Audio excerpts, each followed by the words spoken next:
Hello, nhớ xong hello everybody. Nhớ xong là cho link cho tôi nè. Tụi nó cũng nhớ xong hello again. Everybody know me, so I don't have to introduce myself. Nên giờ chụp bóc của lại. Đấy xí mà. Sao của nó liền. Của nó thả bỏ lâu lên khắp bên nữa, okay? So, nếu nó của nó thả khắp bên cho bỏ lâu nè. Đấy tao bỏ lâu rồi nè. Hai trong lâu, hai nhớ xong tại sao của tao bỏ lâu lo rồi để khỏi chơi nào nè, cũng mà đi than cho nên sai nè, tao cũng mà hay bỏ lâu lo cho.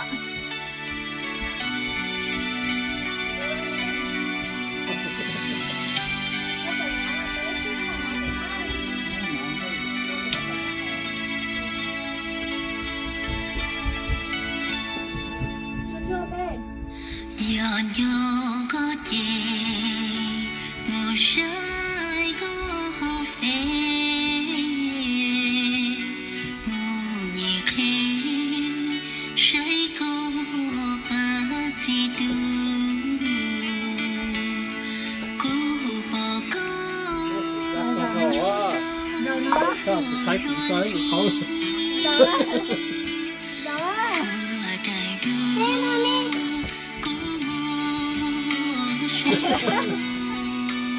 không có sạch đây sao? Đó là Daddy is a boy, he's very a girl. Okay, Daddy is a woman today. Daddy có tụi này giàu baby, có bố cả. Yeah. Okay, nhớ xong là nên cho link cho tụi nè. Cha con trai nó có cú luôn à, sẵn trai mà. Mommy, it isn't fair that Daddy put you on makeup, so it's your turn to put Daddy's makeup, right? Yeah, okay, cho nên đi mà đi mà. Okay, so cô khen nên cho link cho tụi bao nè, hai tia. Có bữa sáng khen là chú đây cho. chỉ mà chưa khen. Okay, so mà nó quý là thay có bên nào bỏ lao tao có cho cái bé bỏ lên mà thay cái nào. First, lipstick. Tao có cho cái bé bỏ lên cho tao có cho bé bỏ đó cho nên cậu lên cái cho bé bỏ tao có cho cái bé bỏ đó của mày đi. Hai, mẹ bà có bao nhiêu sao mà mấy thấy lúc có giờ. Mà mình tới giờ lúc microphone có lời tụi mình nói bé sẽ hậu thấy lúc có. Okay, cho bé bỏ lên cho của mày đi khen đây nè. Okay, cho bé bỏ lên lời của nó khen đây tiền nấu nọ là không món nọ, vì là mua bỏ lâu thay có bé của bỏ lâu rất cao nữa. Nên bỏ của tha ta li lời thì nên bỏ để trong nhà xin nấu nọ của mua nó bỏ lâu tha nè. And bỏ lâu cũng chỉ cả ok đó chỉ của tay bỏ lâu cũng cả với thi thế. Chẳng có số lại. Con trai có số xem à, con trai mà relax. Con trai à. Có còn nữa này. Relax. Okay, so để nói vô lúc anti-serum bắt đầu cho cô. Còn lúa lì cha. Bắt đầu còn chỉ cho mua cái lẩu cái giống nè. Tao có hay khen chuyện cái lúc bên ta của tiêu rồi. Khen chế.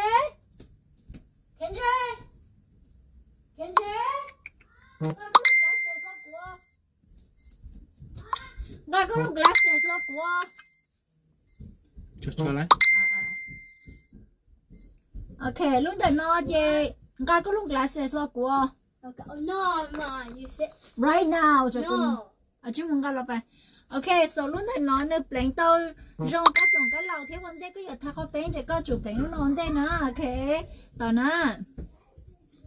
Cú yêu mới用到时候就bỏ lâu vì đó khó tiền bỏ lâu vậy tụi tin bỏ lâu chỉ tao thà có bên. Daddy's going to be funny. Tụi mình nói bảo thì lúc có. Thế là nói giờ lúc chua thì thấy có chỉ sống một cái lò cái giống á. Giờ cái ấy tụi tin này bài muốn học trong cờ của chính này có nên là thác của You can't do that. Go downstairs, don't bother me. So tao nói giờ lúc chua rong cho cái lò cái giống thì cho tin này còn nên nó thác có bên gì chả lo thác chỉ rong cao lấy tiền nó luôn chơi mua nữa nè nó khổ lấy luôn chơi mua ở thay tao có bánh nghề có bánh chỉ nhỏ đó ok chỉ có món nó nó lấy vấn đề ta thì mà cũng mà hay nó bỏ thì bỏ lâu này hay tụi tên này ở này chỉ tao thay skin care kia hay này cái chỉ skin care kia bây giờ chỉ rồi này. Thế chỉ có chuẩn giờ 3部mình cứ skin giờ sẽ bây giờ. Lúc còn慢số á. so bỏ lo lú favorite shampoo chỉ là lú rong lú mango stain nữa tại chỉ bỏ lo chỉ skincare cái liệu so that's why nên bỏ tiền cho bỏ nè lo chỉ nên chỉ skincare cái này ta có bén ở chỉ chuẩn cái này rong nữa ok cái không mua nè ai da nhớ cái không mua oh so sorry thật chị à cái không mua cho cha nè cái không mua sẽ tứ chua cho cha cụ thể có cái không mua cái chỉ cái này cái thật chị nè cái không mua cho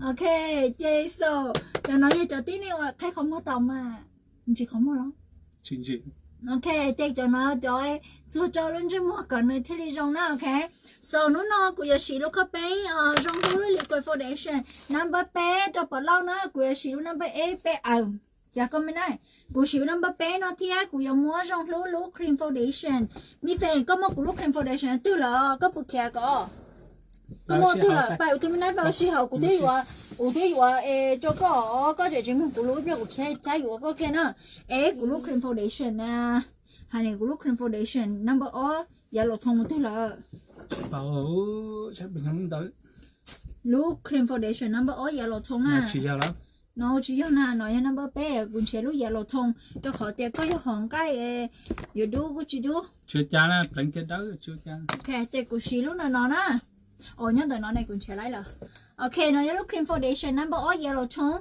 bây mua number B nó đã bỏ lâu nữa ok tiếp theo mà bây giờ thay lú chua thì thay trắng tu thiết cho tôi cũng muốn chua thì thay trắng tu thay cho có cho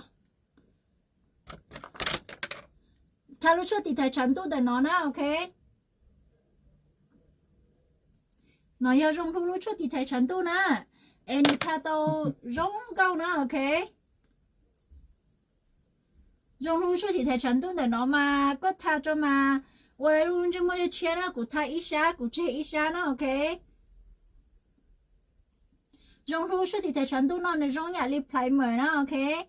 用压力点的保杀它，杀nó呢，OK。杀到nó杀它点你切少多呢，OK。好，杀到它点你整去到切哦，结果刚没看知道，还你搞去说个山珍莫没都都能弄的，你记着，说给他去弄嘛。记着。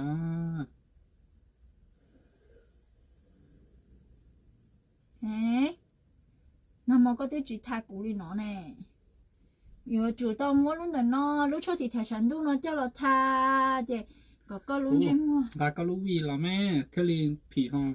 Tao mà ít bia ưa tao rung câu mà phải mua có lúc gì đâu mà. Cái chỗ lông đây mà thế bỏ trong cái bài á. Nó tao mà ít bia mà cho mà xuyên đến té mà. Gà là. Ôi tao mà. Nhớ tiêu lại. Nó chỉ nhớ nó tiêu của. Nó tiêu là cho. Nó tiêu. Ok, nói nó bắt bé nó, ok, nhớ tiêu rồi. Bài ý tên, ok. Để con mua ô cỏ thôn naเลยนะ rồi nó mà có rong cao chắc lại đi nó của tụi mi chèo trừng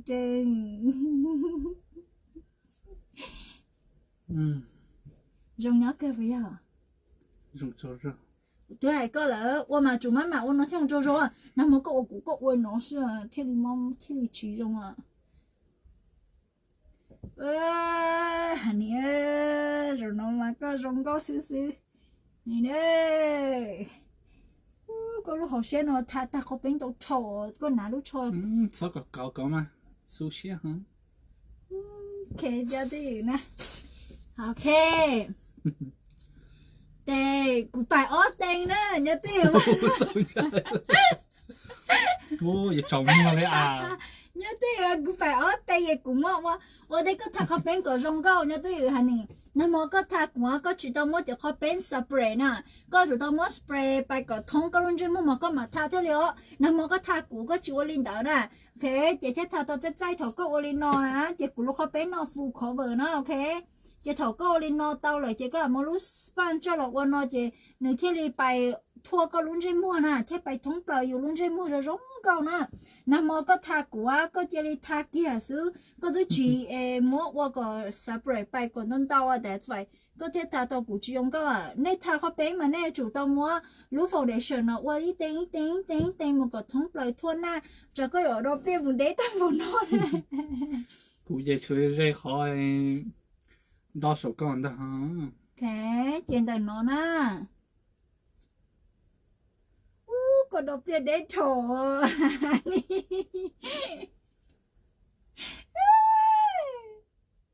Nghe có rồng gấu theo. Ta khỏi con mất cha nè. Cái rồi cũng xong được con. Nhớ rồi à. Giờ sẽ họ cũng phải sẵn Miss Mom Quality nữa ha. Giờ có sẵn cũng sẵn có bài tía. Con nào cho con cho nó cũng chỉ nhà, có chỉ nào thế có rong gấu ấy. Rong cơ liền. Nào cho con này rất lo à.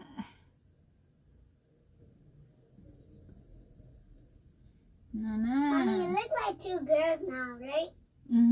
Daddy is có một cái daddy có mà mẹ cho sử dụng cái mua này, có sử dụng cái mua để cụ chỉ nhà, có chủ relax, có sử dụng cái tôi khó để cụ qua nó có Mommy, you're supposed to do this. Look. Mommy, you're supposed to do this, right? You're supposed to close tôi your cũng mua eyes. cụ ít cho scarf là cho daddy lúc đấy đã đủ thọ. sống chạy. Sống chạy một nó lo. Chị sẽ chỗ vào lính kề nữa ha. Nhớ thì cũng mua cụ ít cho scarf rất cao để nó lo. Thầy cô lúc đấy đã học sẽ có bỏ cứ mình nó chỉ tiền à. Giờ chụp bỏ nó là chắc sáng nhau tận đây. Nó cái chỉ tiền, có chủ tàu nó có thiên nên chỉ tiền. Nó có thiên chỉ tiền. Nhớ thì Giờ sẽ很dài rồi. nhớ thì có thiên chỉ tiền. Listen, Mommy. Yeah, listen to mommy. Nhưng mà chắc có tụi nó tụi đi, nói của tụi đi bảo bài thử nè. Nhớ thì có. Okay. Tụi mình nói bài sao hậu bài. Okay. Của tụi xin đi bảo ta. Mà thà khả mộ thế tham lê đâu cô. Oh my god, của tụi bảo xin đi bảo ta. Sẽ tụi nó sợ Tôi xỉa là chị. sao lên mà chưa cha lên. Nó cũng sẽ xì có trong cao hòn nó yêu xin play thế khả mộ của cái thái đây khả mộ Chẳng có nó cụ trong cái tụi năng yếu dài. cho cháu à ấy của tao có trong cao mà đây có tụi nó mua nó lo thầu có cả cũng có tụi nó chạy mình gì á nè Chị trai là ôi cho con. chỉ chạy chỉ bỏ trong cao mà chạy mình Chị gì trai. à no Chị trai ở chạy là. cho chạy cho mẹ học cá nó Dạ sao mà chị cả lẽ mà. cho cháu cho chạy cho mẹ học cá sao Chạy là chạy ở con nhà li về sushi lại No. đầy mặt to ấy. nó cho chạy cho mẹ học cá sao nó đúng à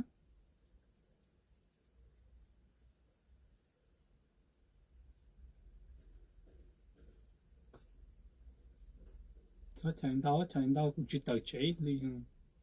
chỉ chạy đâu chạy mẹ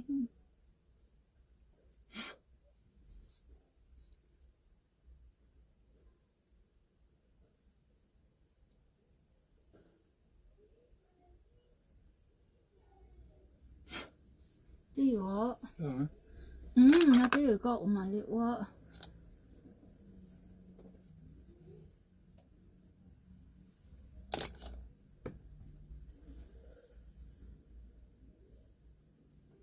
có chỉ cho chơi mà anh chỉ của tao có giống có chỉ nhẹ có tụ khen tao hồ ok đó là Sao nhà sao trâu mua. nhớ tiểu mà cho hai lú mà Để cho hai lù thế thế lên rồi chứ. có chọn đi mà nè có đi để có tụ bao mua gì à có chọn đi à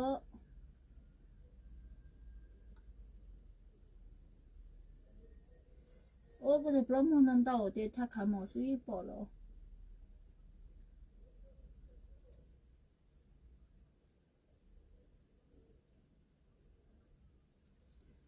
sẽ tụi nó thiệt nhớ tiểu mà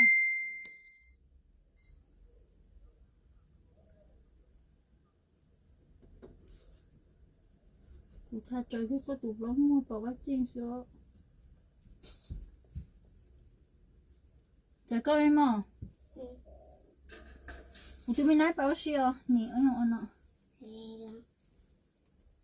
có loại dễ có loại bỏ tàu mà Nhớ đến nó xưa mà. Nhớ về sushi. no phải kia dễ nhớ dễ Nhớ nó sẽ ok à. Nhớ nó sẽ. Not again. nhớ dễ của nó nhớ cái của nó nhớ 领导是买得那 OK。nó nhớ rẻ đó khổ thà tao trong có sai của lớn bộ à mi phèn sẽ có mi phèn Bây giờ tôi hiểu. Daddy's going to be look beautiful, right, mommy? yeah daddy Khả going năng to sẽ be very trúng rồi của beautiful chồng môi. nó tôi hiểu à lúc này trong lúc double wear concealer nó ok trong lúc double wear concealer lúc đó nó có cho là khó có cái bóng một cái bỏ đi trên à Các bạn môi của chồng môi đấy. nhớ gì nhớ gì á Oh. There you are, Daddy. chỉ có số luôn à số số mà Daddy's going to look so pretty. số trăm phải của Mommy, you look like Daddy is your owner to nó Mommy, you look like Daddy is your owner to do everything for you, right? yeah relax đó relax nó I can't. No. Ooh, so cái một cái ở trong này I had to do. relax Ooh, some lipstick I had to do. No. I need red. relax relax relax relax What's the relax Oh. Ooh, nail polish. relax No, this is not nail.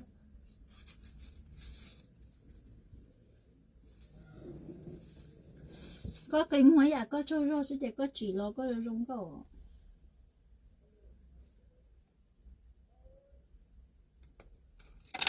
thì giờ cũng mình gì cho Mommy, you look like Daddy is your owner, and to be a girl, to be and listen to you and do something for you, right? dạ để đi học của tôi này lâu à có bữa cả Yeah. nói thế rồi mà mẹ qua để đi rồi Wait, if I want to stay here, I have to just look. you just be quiet Okay. And just look. Okay.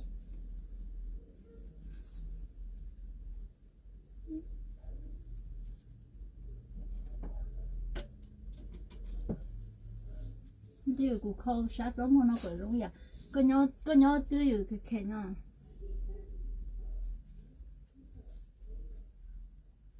Whoa. Wow, this looks amazing. Wow, this looks amazing. tiêu là có anh cha của This họ của sao lipstick thế looks chụp lóng một giấy tiêu là của kho cho This lipstick is red. I will actually pick it for you. baby có khi đứa trẻ có bài nhau sao học bài I didn't want to stay here, so I won't. no because của tôi bài lúc microphone có lời bài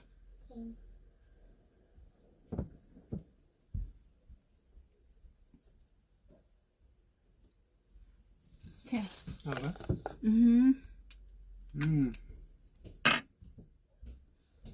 của lúc span phải tiêu là mỗi là Tại đấy, chia đó. ồ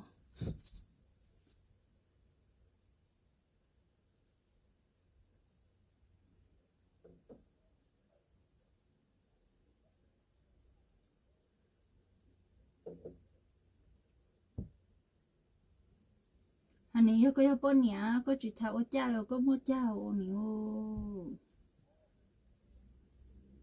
anh ấy có bộ sao bọn nhá ha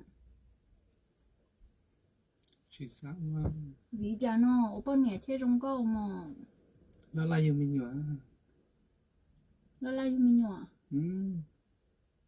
yo có thể bảo cái chỉ chế của yêu chỉ đâu Các tôi chỉ yêu này. có chỉ là hay số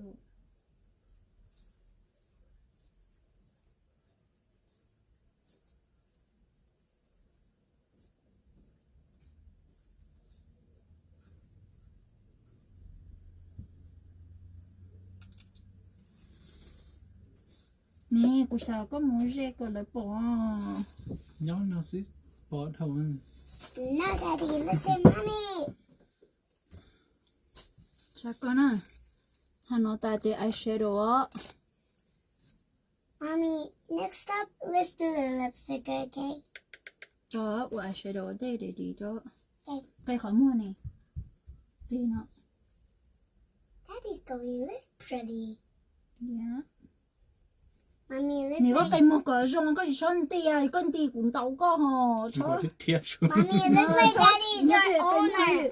có cây mua có gì son tin tia cũng chỉ Mommy, nhà it tin looks like Daddy's your owner, right? yeah mi à có chỉ son hay lục có chỉ mua xí rồi bye I think I want listen now. Because I didn't want to stay here, so I had to listen. no you have to go downstairs có một cái nàng hậu sơ okay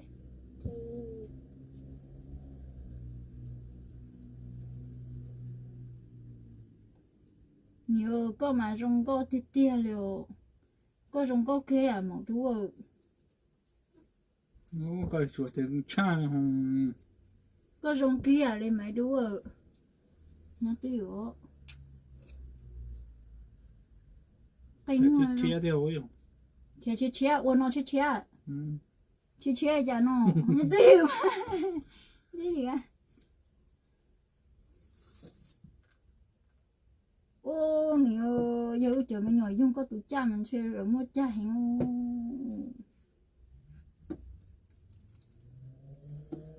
mi mua chả có mi mua Hey, cụ thể là có một hậu này I want to stay here to look if để có cái khi đứa nè I won't do it no more.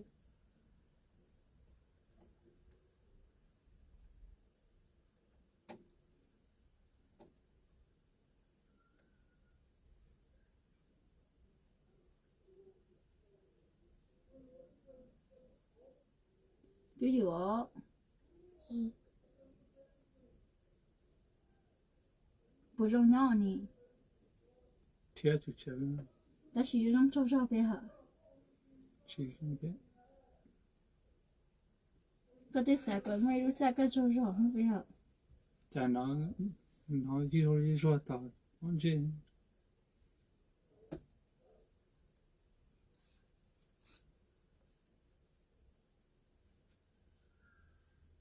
chả có em mà Okay.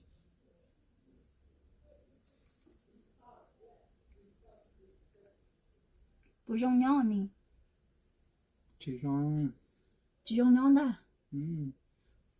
cú lia giờ lấy từ má mà quay nó mà cú rong nhỏ hồ có ai nào mà có sử dụng我估计em mà我咧讲có ai我sử dụng呀整是cái loa chỉ na đi à cái loa chỉ cái mấy gì Cái thì nó mau cái lại xa tiền. Quá chi. nó lại giúp bao thì nó một cái thằng không tin của như thế à nhưng mà chắc con Okay. anh có chỉ cho cha mua có thứ dùng có Chỉ cha mua chi.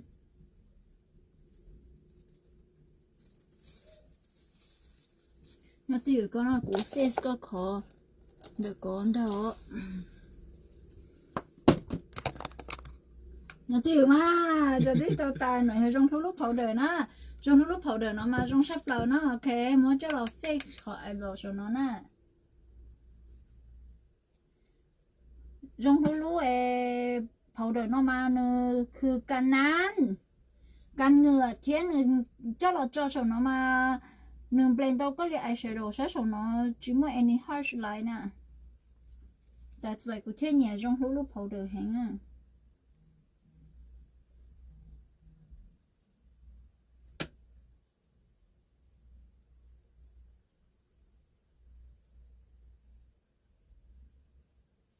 đó nè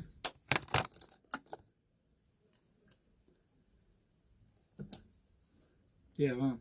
tao tía sai không Dạ cô lúc không mấy nó rủ đi nè.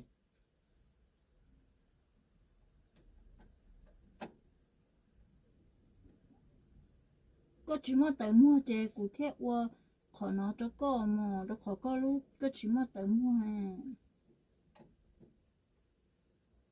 thấy mua hả có chỉ mua tới mua thì có cái mua có chọn nhẹ tới mua thầu à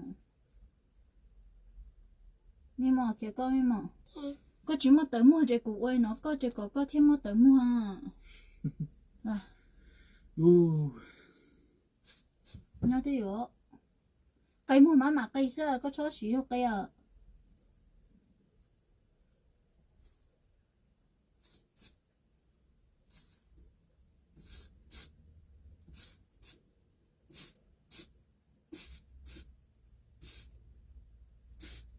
mà cây sữa cho xí cho cây à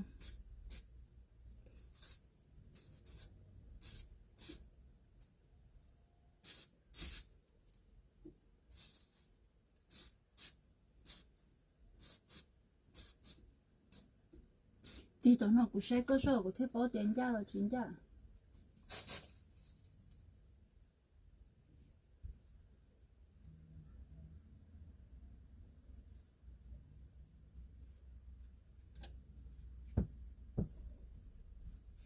thì tụi nó được rồi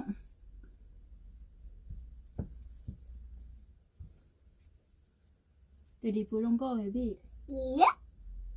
is it pretty Mommy, look like Daddy is the princess and you. looks like daddy is the princess Yeah, and you. Because you have this dress and Daddy have this dress.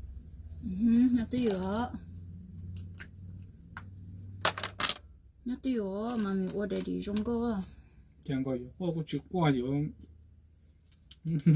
nó tiêu cái mua steak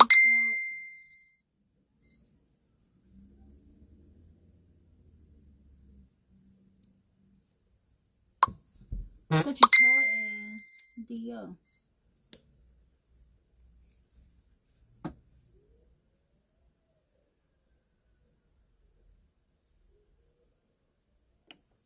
mi mò kia con mi mò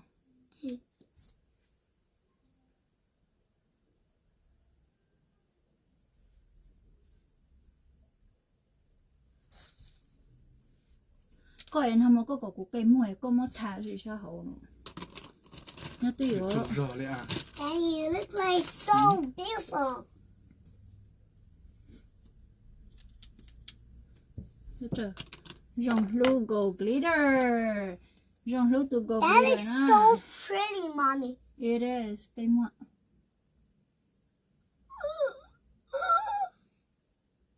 Wow, Daddy looks so beautiful already.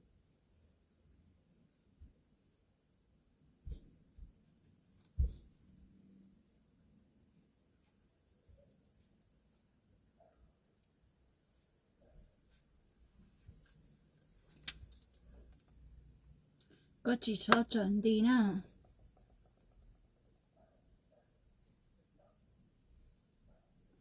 tiêu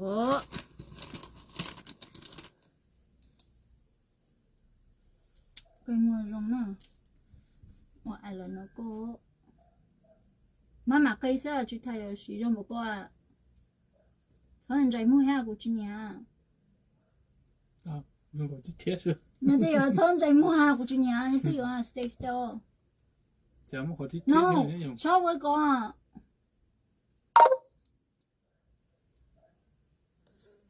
Mommy, Daddy don't look like a girl because he don't have any eyelashes. I will give a lashes for him Like pretend that he have eyelashes, like the hair. yeah đi vào chuẩn đi à nè cho cụ tôi nó chửi kia có phèn tay kia khó mua à nhưng mà họ đi thiên Mommy, it looks like Daddy has short hair, like a girl. Wow, Daddy just looks so beautiful. Dạ có em à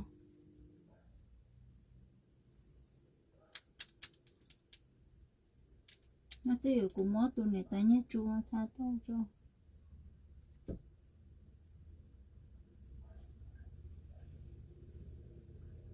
Mommy, are you going to do the eyelashes?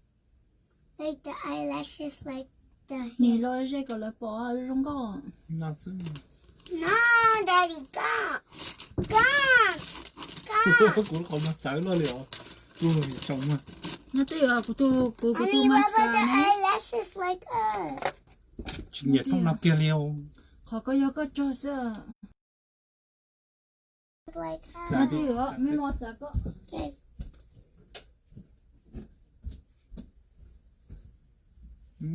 chả bảo cũng mi lạnh nó cái có mua à vũ chào tụi cái con à chủ có mà cái liệt chào tụi con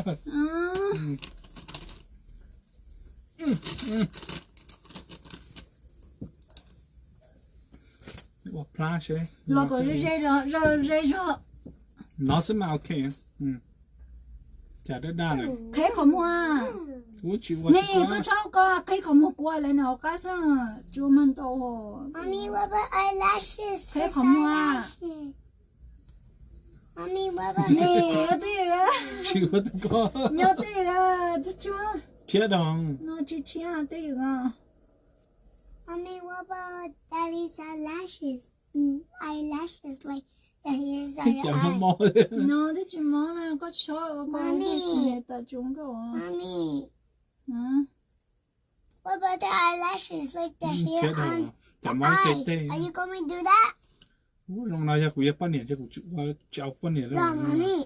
hả nó tí mà chả mà khỏi tích thia ít chủ nè chia đi nè ta chỉ mong cứ rong nhớ sợ hả dùng nhau từ nè rong nhớ nữa nhưng mà dùng gọi ai chỉ nó cho cho nó giải cụ thao của to lên khé khỏi mua khé khỏi mua hả cũng chẳng cả không mà đâu chính cả nè ha lo à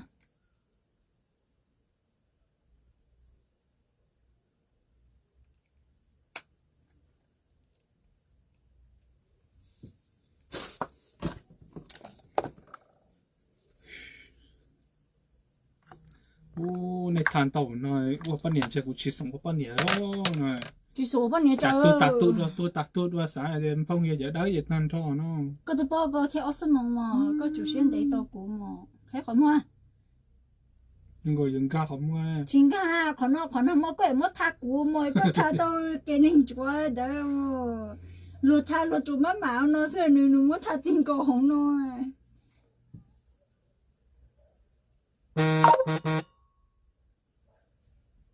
nhưng mà trái con em mà不重要呀。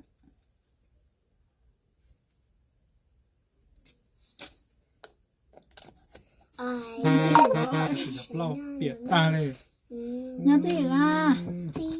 tôi chỉ tàu ta là bây giờ lâu con sọt ta Mommy, what about the eyelashes, like here? to mà tiền á to mà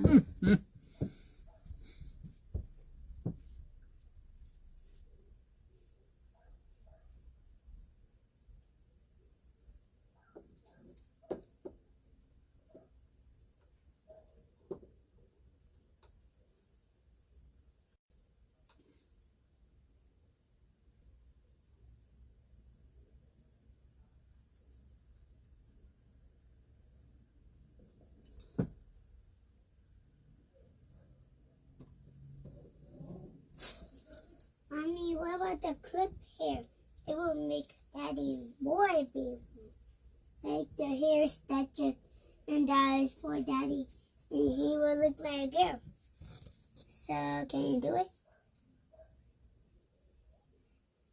Mommy, can you put the hair extension on Daddy so he will look like a girl? to mà Okay.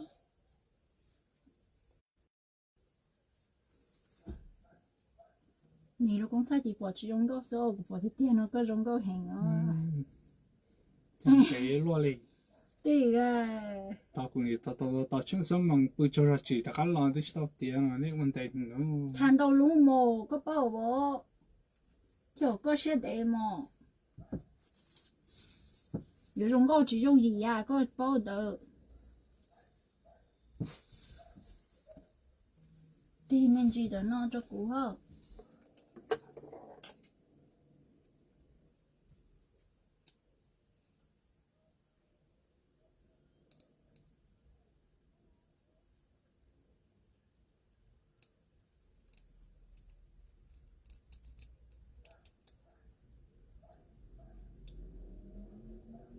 你个种给你做不接个腿你， โอ้ยตายแล้วอืม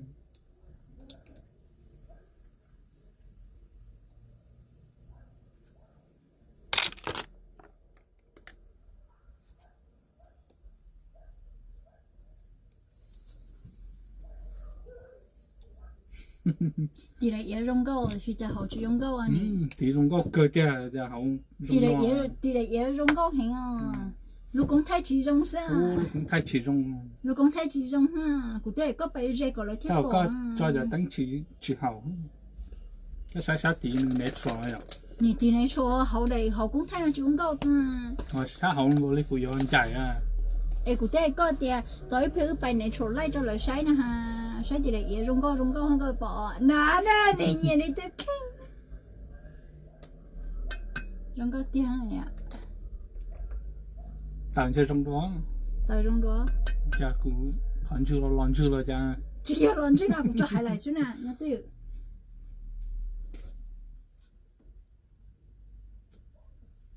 tới phía cụ thể có tiền có một có dây cũng thay cái chính nè cho khỏi thì có nhau đấy để lú lại tình trí trong tiền là có tao trí trong câu mà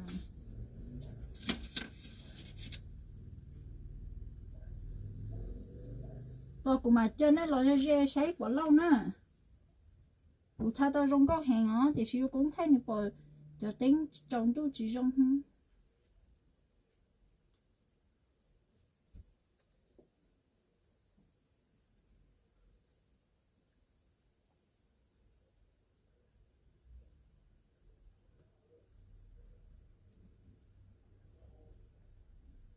cái sẽ tỷ lệ vậy có trong có hàng กูปุ๊คือไม่นาอินเดียนั่นเอง có trong có cứ cái chỉ trong có cha mày đúng อื không มโอ้ตีไหนเยอะกูก็เกิดแล้ว nó rồi อื nó ม tao để cho tao đá đi thế gì em chỉ tao đá vậy tao biết trước mà phải hôm nay trôi lại rồi hết bỏ trong có lú tính chỉ bỏ trong โอ้ có trong กูรงเก้าฮะต่อก็ใส่กูอ๋อ có trong có mà tiêu cũng hay lại có cho có sẽ tỷ lệ gì thì trong có cơ phải không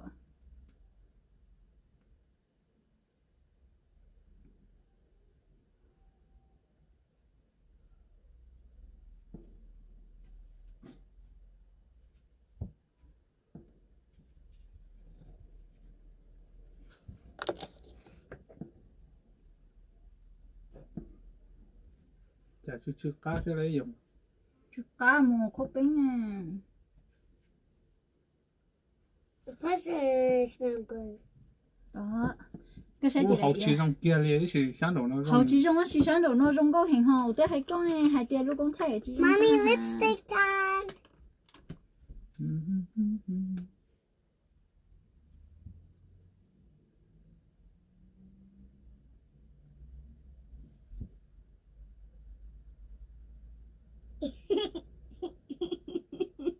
nhớ tí hả Mommy, nhớ tí hả mommy, chuẩn cho mình gì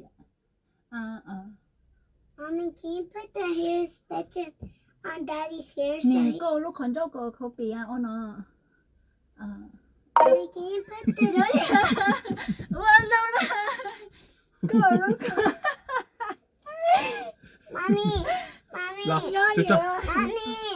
hả tí hả Can you put the hair extension on Daddy so he will look like a girl, please? to mà mẹ cho lại bay cho lại sáng để đi nè số แต่ lại ของ sáng ย่อยมั่วเขาปีก nhớ tí hả โอ้ ôi lần trước mà có số gà li yêu khó không à lúc còn cho relax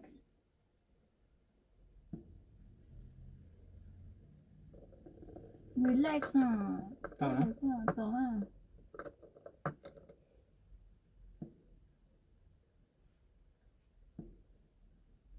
nhớ tí hả cho luôn à relax à โอ้ tí hả cho luôn à relax à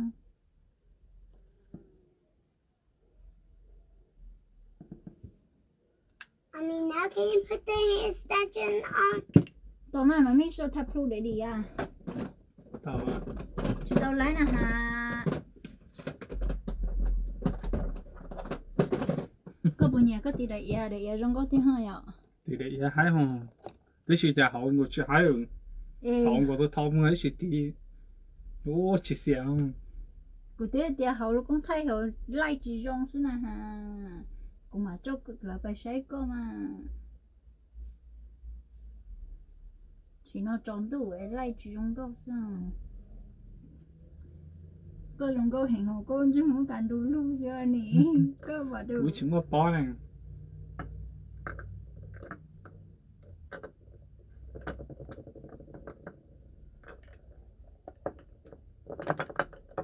bố không nghĩ có rong cơ thế ha nè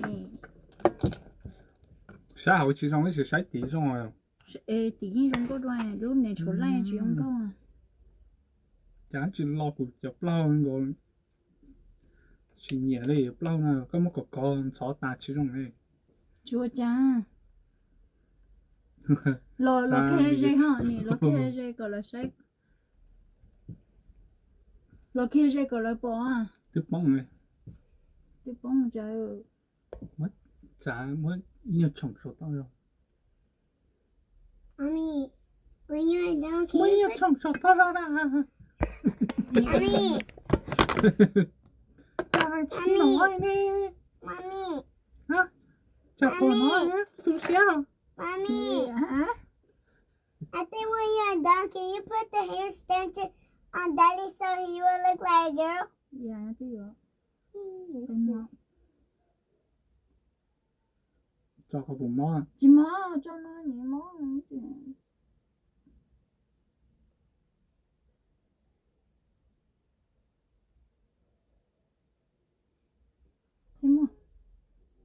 thấy không ô sợ đấy nó tí rồi ô quyền lên lấy kiện nhẹ có rong có hình không sợ lên tới có thế li no cái xe thì để thì hay à bây giờ ấy chỉ ai hậu hậu thì cha chú trong này để chấm không còn chỉ miss mong còn chỉ xíu của ta nữa Daddy, he looks like a girl. đi đi cha hậu lúc cũng thấy hậu bỏ chú trong này à tiếng cũng He's thấy a bỏ boy, chú but he looks like a girl.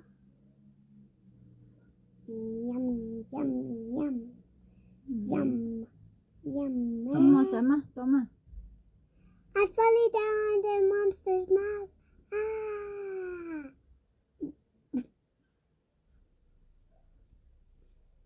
còn thì cụ thể cái này đi dâu gì cho cả tôi khó cái này đi dâu nó mặn là mò hỏng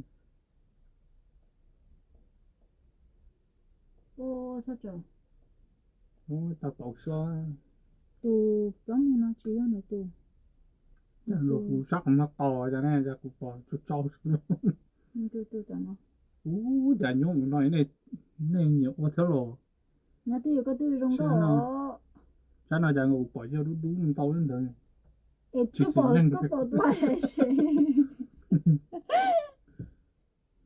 cứ bỏ tôi lấy xe xíu lông tên nó sỏi nhiều muốn nói nên lông thiếu rồi mày thọ cho ai luôn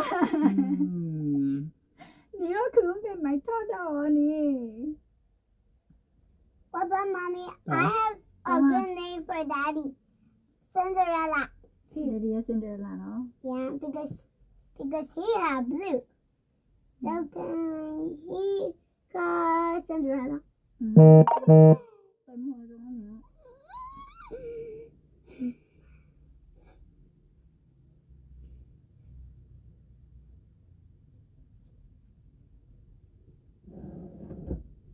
thế mua hả là khó có tụ câu lấy thử cho đi trong rồi cuốn chia chó luôn hay cái thứ à cũng theo có tụ câu lấy chỉ có cái à có tụ câu lấy nữa có cái thì tôi chúng có nó thử có chơi ô nhớ gì à chó mình đi à cũng theo có tụ câu lấy không có tao mới cùng nhau chơi đá mót thôi chó hay luôn à lúc xưa nó chỉ không hay luôn à chuẩn đâu hả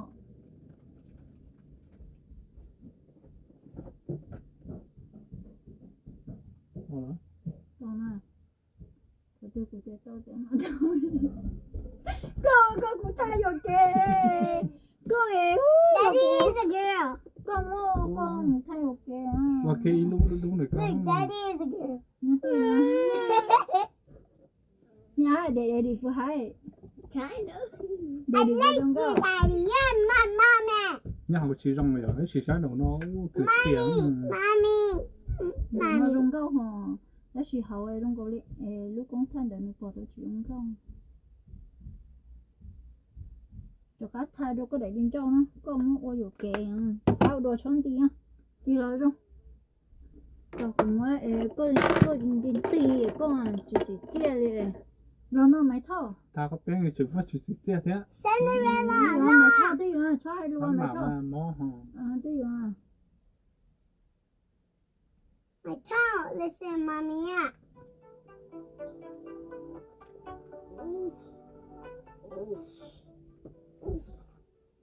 Mommy, time for the hair extension. con mà của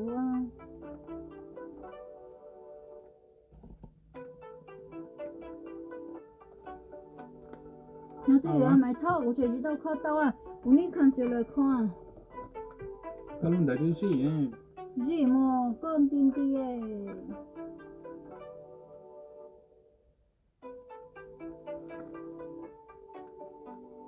như là của sao hả khơi tụi con liếc rồi họ cá thế à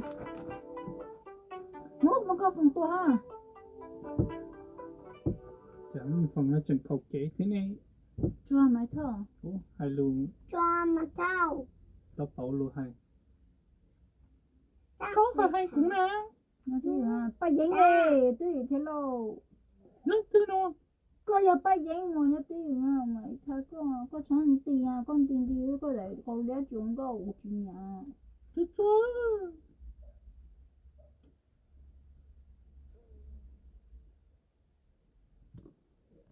rồi cũng sắp lại cơ My toe.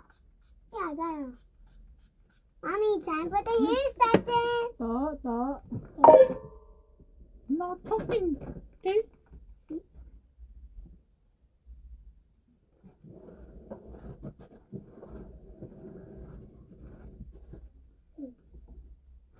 của tao lấy à hai luôn nó chỉ cười à No, mommy, hair của tao lấy nè extension. lấy No, là mommy, ba hair extension. nó mới để đi long việc sự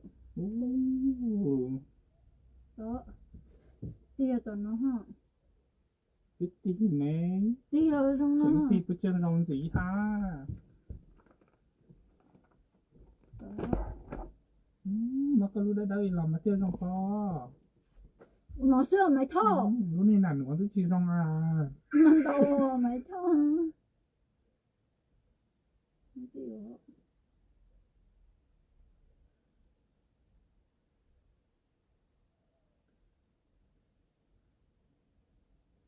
máy thở tao cũng mới dùng gì à Mommy, Daddy looks so beautiful.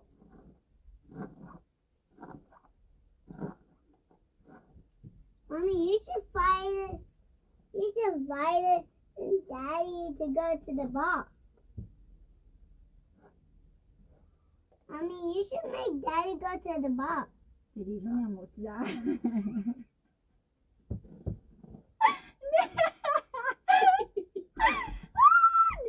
tao lá chị này chị má chị tao này Niga kumatata ni. I don't know, but you look like her. của cứ sáng cả của Wait, gia Mommy, đình she's your friend? Yeah, daddy running with that. Like your friend? Đi ra tao rồi. Tadang. Ow.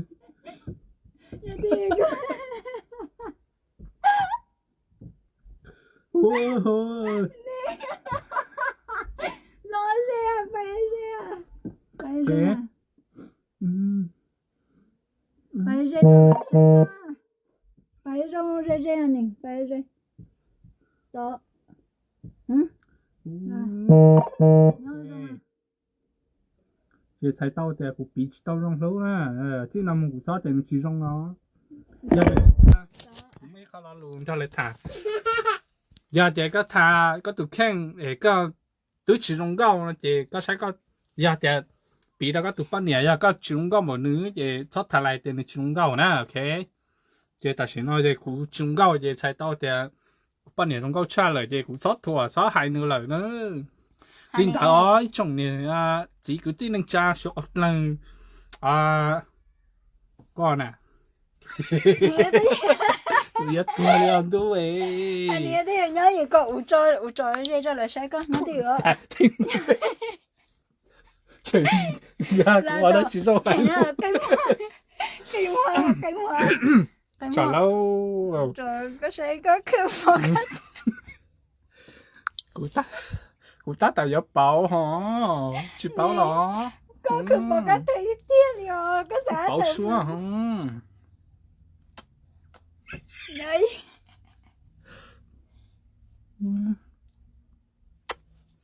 Bố rồi ha. Cụ sáng mà cụ chúng gạo cà lê. Nửa bữa rong câu heo nè xã cho nửa bữa rong câu. Thật tự nhiên này thà không bên ta chỉ phì này tụ bắt nè, giờ này chỉ sao trẻ nữ na. Chỉ sáng thì tụ sáng đầu á, giờ thì có thà bên ta có chúng gạo sáng nữ là chỉ xài tao thì cho thả thế hả? Anh này bay phải sát hậu rong câu rồi sấy câu phải. Bay phải sát hậu. Lý là giờ小没拿 India 了，没拿鸡，我可够了呀。 Bay cho lò nó. 我找我。 Lò nó. Lò nè. 当没鸡花。 Cho phải con cái hay cha con. We are done, girl. Daddy is a girl now. Daddy is a girl now. Cho nè. From now on, Daddy is a girl. Daddy is a girl. Daddy is a girl. Daddy's a girl. Nè đi bữa rong câu hả? What do you think? Look at that. Look at that. Uncle Lee, look at that. Sao cái Go, nè, go, nhớ tiêu. Lo tụi nó lại bỏ con. Thế. Lên trên. Đi bắt rồi. Nhớ gì anh Tuy nè. có chuyện nhà là No, bây giờ nhiều tí nữa có khó mất câu có bây giờ có bỏ tên chơi kia nè. Ok. Nhớ rồi. Hai lúc gì? Chắc chú nó bỏ cái hai lúc gì nữa là trốn. Nhớ đi. Sai cái lực. Nhớ gì á? Nè, có giống vậy cho cái bốn nhà, có nó gọi bốn nhà xẹt lửa. Xẻ lưỡi chả? Cho bốn nhà mới sát lửa. Yo. Sai mà rung đầu xuống nè. Thế. Có giống vậy cho bốn nhà sát lửa, chỉ có luôn trong một đủ cờ nè. Nên sai nào nè, nè có khử máy thô, có khử về máy thô theo. Máy thô. Nhớ gì cũng mà trò là sai đâu. Đúng mà hơi sự à. Giờ tia nó nè luôn trên muôn ha. Nó chỉ filter ó, giờ chỉ mà tên nó mà nên chỉ bỏ qua cái nó. Lúc sau tông nó bỏ rong hay nó ok. Giờ tia nên từ chạy chỉ tao báo ấy nó hai tia. Nhà này nhớ gì mà cho đi quấn chứ mà. Nhà này nên từ chạy chỉ tao báo tia thay rong lúa có bên trả chỉ rong cao à. Có sẽ bỏ lâu từ chỉ skin care rong lúa thay tao rong cao nữa. Chúa bỏ lâu tụt lắm hơn tao bỏ lâu chỉ cả chai của thiết kho tao bỏ lâu tụt lắm hơn chỉ rong cao xưa. Nên bao nhiêu?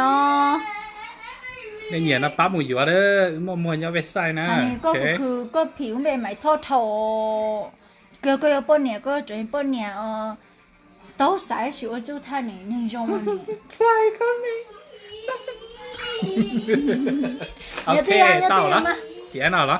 ต่อมาเราจะใช้ก็จะต้องตานะ Chả plau nó té luôn thế luôn. ในใช้ในผู้ชมก็ Thế chả plau chỉ phì nó sao? Chả plau là chủ tụ nó mà nó chết không cao. ไอ้สมัยใช้ยังไงในใช้ปลอกผู้ชมก็เที่ยว Chả chúng mới luôn bỏ nói thế lớn thôi.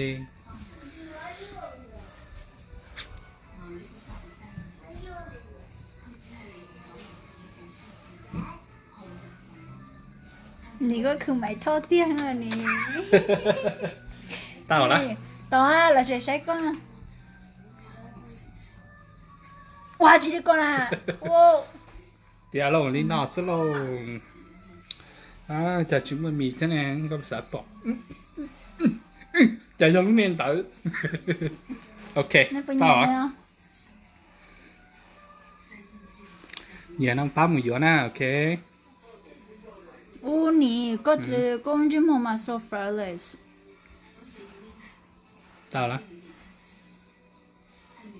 rong câu lốp vào tao mất từ lúc nào nè chị tao trong tao có xưa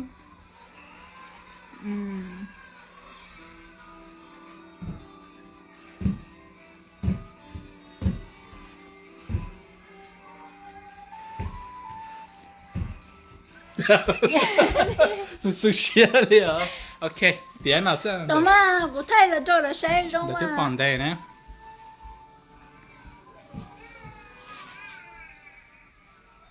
I love that purple skirt the purple skirt nó mua mua không Muốn tao đấy, muốn tao đấy thì tao anh làm. này bài bài mũ cho có lẽ chia tỏ Hello, các quý nó xinh hả? cái gì chế có cái plá không mà lại thép bỏ mà chế có cái plá không tuần đây anh này Dad, upstairs, upstairs. lần cao có mua chiều Tao thấy một tao làm, có mua chiều chiều mà lần cao đúng mà có. nó gia đình tại bố tao mất tụt lúa Thấy kinh là. thầy kèn lại lo gia đình tao bố cả thà tên hình đó đi tao tê thế nào Cả cơ hông. Như tôi lo cho hông. Sai xuất của nhau. nó mày thôi có mà rong câu cha liệu mày thôi Wow, chào, thank you. mày thôi chơi của cho con một xịn những con chúa vậy Sự kiện của tao thì sự kiện. lại thì có kê vô nó kê vô thì có tao kể lên nằm về rồi tao kể nằm về rồi à hả tao rồi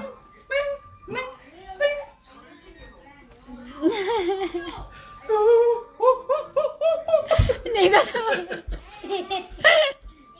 trái về của trái có đầy nô ta của chị có con Ok.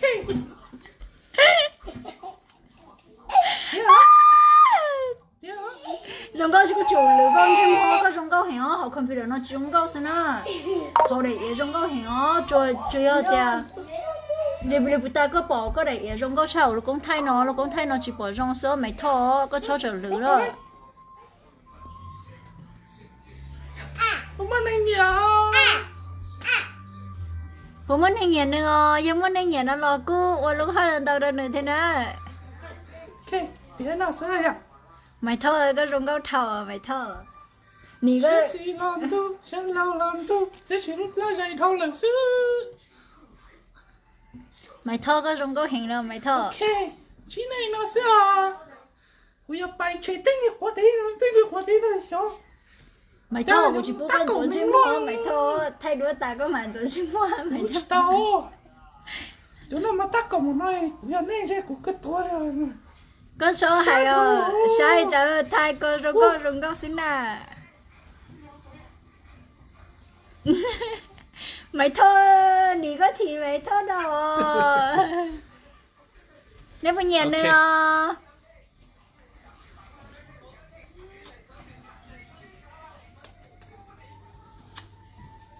nì của chắc con mà xem con chó đó Tao à? Đi nào sẽ là? Hai lượt chỉ năng giờ à? nì to Chỉ có con đĩa. con chủ hai nó yêu của rong nó có mình của yêu của Cái họ nữa. Đưa tôi vô cũng đó. bỏ lo từ này giao về tiền là Hai lượt chỉ năng là hai lượt con đĩa nó chả sushi thế ấy. Rồi. mày thôi có mà rong câu cha rồi mày thôi Ôi, giờ tổ chức tan đầu nó lòi rễ theo ôi rồi. chỉ còn một cái ta lần đầu là Đi nó à sao? Bây giờ cái dọc lâu lo nó chế. Ta sẽ cũng chỉ nhà cho nên chơi chơi nó. nó chỉ đâu có xá gì sao khó Cái cậu chủ tu lo nó thiết em có nhà có xá gì cũng có xá gì ha Ok, chị ta lấy từng nhớ cho khóc biến là chị. Bây giờ họ website xong lu bdk.com vậy. Ok. Chị để bấm giờ họ nè. Xong cơ đó. thà tôi rong câu nữa thế nên tôi nhà chấp phùa là sai Ok, sau nên đó tôi nè. nhà chấp phùa nó muốn ăn tàu xì nữa thế lo ăn tàu thì nó ok muốn ăn tàu xì rong Sau đó câu vào mà nữa xong hành á sau đó nè.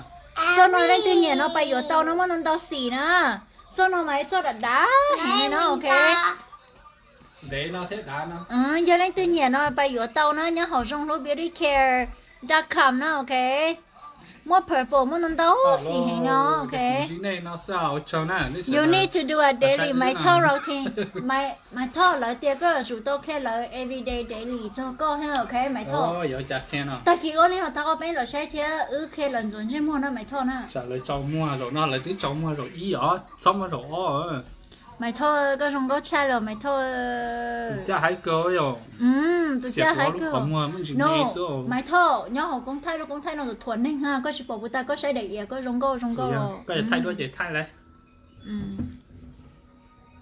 bữa trong câu thế à cứ xài thì nhưng mà tây từ nhẹ nhẹ cụ theo tao mới đây tôi nhẹ còn thằng mà nhẹ nó sao lúc sẽ để tao em mới sợ tông tao à là tí xài vừa có là nè cái trong câu theo giờ chỉ để chỉ trong theo có trong câu mà có chỉ trong câu chăm một đúng không có mua chào nữa cho quý nhập bù giờ chứ có những trong câu theo có sai mà hay mà cái sự nhập lâu chạy thầu chứ ê chụp lâu tí sao mà sai vậy nè có chỉ trong câu chăm một đúng có mua chào cơ giờ này thằng bên này nhớ tới nó nào mà nát thứ thay nó sức tựa tua ê chờ có cụ thể ai có mà ê xin chỉ đùa anh kiểu này nè Thank you. Đi. có thọ trời lôi dây là sai con chứ mấy lựa cho gì á lôi dây là sai đường gì cho thế bây giờ mẹ sao chú để đi chỉ qua con no mẹ sao chú con à mua chặt cờ ô món chợ nhiều chỉ nhiều có mà đập lâu nó cho rèn chứ mà nó cho xe nó thiết lý hái họ có cho để giờ chập lâu long ha để bây giờ thì để biết có cho có để đi tao cũng tao có nè bây giờ chập lâu long ha vậy có cho để trên nữa It's on your cho way. hái à nhớ thì cho có để đi đập lâu nè It's on your way, okay? tao nè cho chả mà tao cho là sai trong đó khó tiền nó gọi là bỏ cái trứng này tiền có đúng chứ mà trong có một trà cho chập lâu còn chừng này chừng nó cả khẩu kế nó thiết luôn tôi đây tiêu trong câu là chúng mà chẳng blog còn chừng nó tải cho mà sushi à nó là củ sĩ nó thấy mà đâu biết này là củ sĩ mình ngon sắc có cậu thấy lúc tôi là chập lâu nè đó này là củ sĩ trong lúc lấy liquid foundation number P nó ok cú mua liquid foundation number P bữa ta u nhá sát sáu ấy lấy nên tao cho lấy chỉ trong cao ấy này bỏ tao con cậu lấy chỉ trong cao này à chập lâu chỉ trong hết xin ha để biết mua tao chỉ trong để mua tao chỉ trong tao biết có món chỉ trong thế này bữa nhiều lên tí nhà nó bữa nói bỏ lâu phí số nè hành này ta có bên có lên trên một đồ cơ hả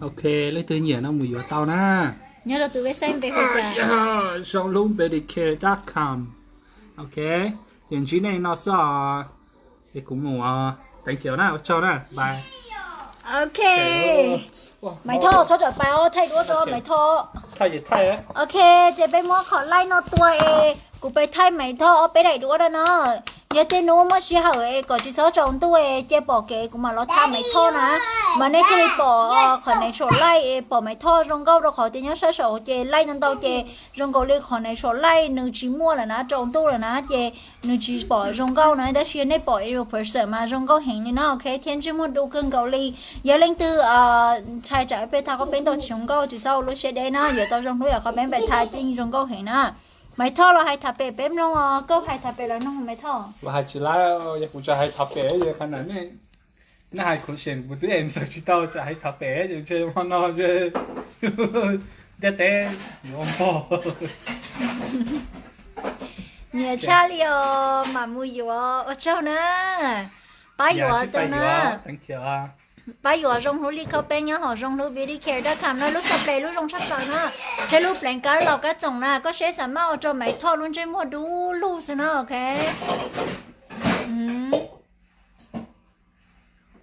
okวันนั้นจีnày cũng một thay mày thọ bé đầy đũa cho bye ở chỗ này cho nên sao tôi là cùng ư rồi đây nè